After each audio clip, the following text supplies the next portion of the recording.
Little did I know when I started this project that I would end up reviewing an album by TikTok star Addison Rae on the basis that I actually enjoyed the music. But life comes at you fast.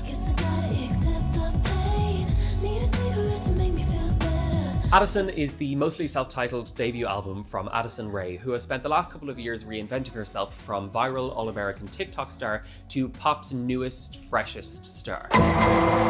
And if you told me even a year ago that she'd wind up going from collab girly on Charli XCX's remix album to releasing a full length that actually has a point of view, I would have laughed in your face. But I've been keeping an eye on the string of singles that she's been releasing that one by one have all set gay Twitter aflame. And I'll hold my hands up and say that I didn't really care about them as individual songs, but now that we have this full length, I was wrong. I am now, for the most part, on the bandwagon. This project as a whole sees Addison, tongue firmly planted in cheek, envisioning herself as this bratty Paris Hilton-esque starlet, which plays directly into a lot of the preconceptions that people might have about her. Now, some of the earlier tracks in the runtime really lean into this idea. Opener New York has a rather silly, repetitive chorus, but it winds itself up into this frenzy for the last 30 seconds, and it absolutely rips. Meanwhile, Diet Pepsi is electrified Lana light, taking not only Lana's vocal affectations, but also her refraction and corruption of that all-American red, white and blue image. And Money Is Everything, with an intro full of financial posturing and an outro that can only be described as absolutely wild,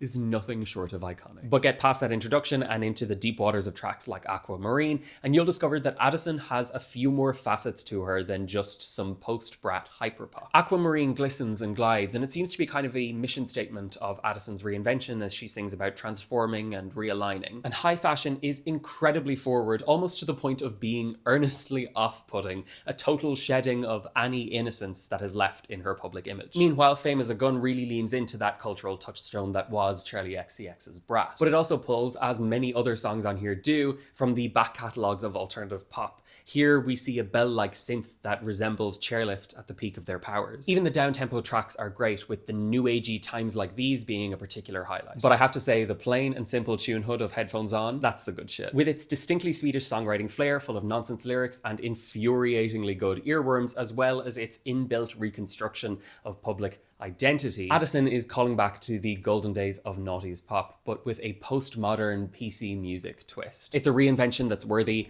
of the best of them. So I put my head